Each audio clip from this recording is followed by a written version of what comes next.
On s'intéresse ici au principe d'un redresseur. Il s'agit d'un convertisseur électronique statique permettant de transférer de la puissance d'une source alternative vers une charge continue. On nous demande d'abord de déterminer la caractéristique de la tension de sortie en fonction de la tension d'entrée, en étudiant deux cas, soit la tension d'entrée est positive, soit elle est négative, sachant qu'on nous indique qu'elle est sinusoïdale de pulsation oméga et d'amplitude E. Alors au regard du montage, connaissant la caractéristique des diodes supposées idéales, on peut alors indiquer que si la tension d'entrée est positive, alors la tension de sortie s'identifie à la tension d'entrée à partir d'une loi d'émail. Et si la tension d'entrée est négative, alors la tension de sortie s'identifie à l'opposé de la tension d'entrée à partir d'une loi d'émail. La représentation graphique des signaux est donc la suivante. Si on représente l'allure de VE sinusoïdale, on peut représenter quelque chose comme ça par exemple.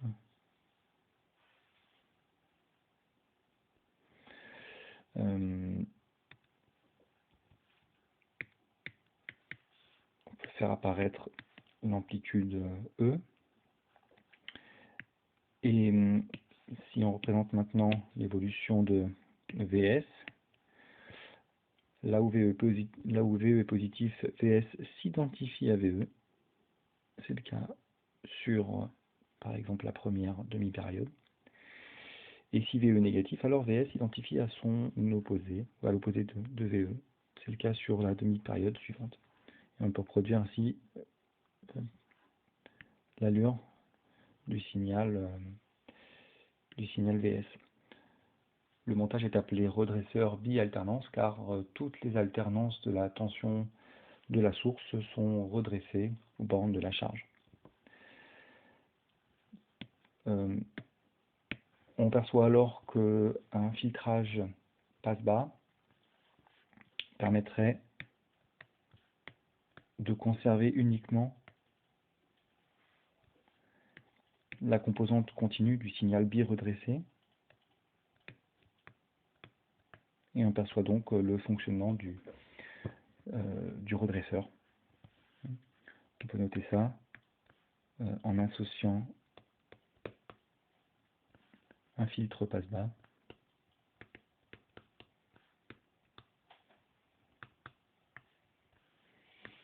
au redresseur.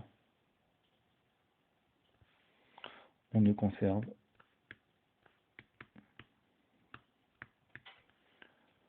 que la composante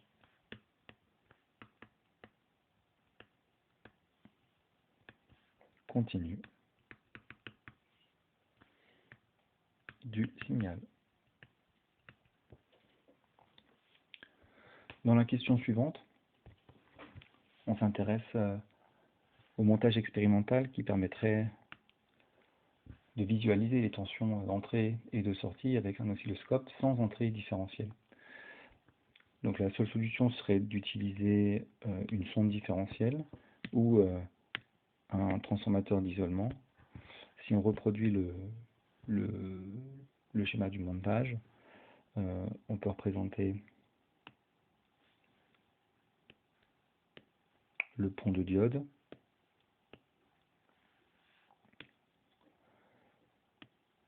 le générateur d'alimentation, la charge et les diodes.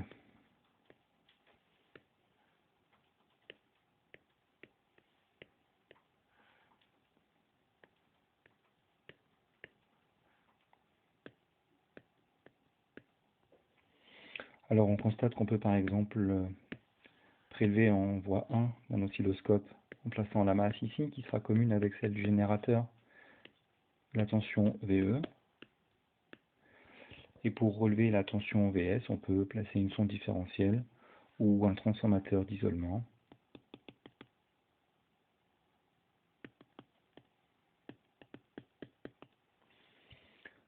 Pour relever le signal VS.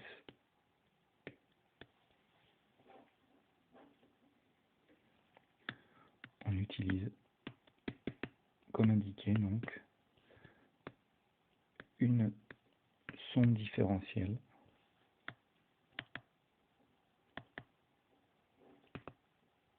ou un transformateur d'isolement.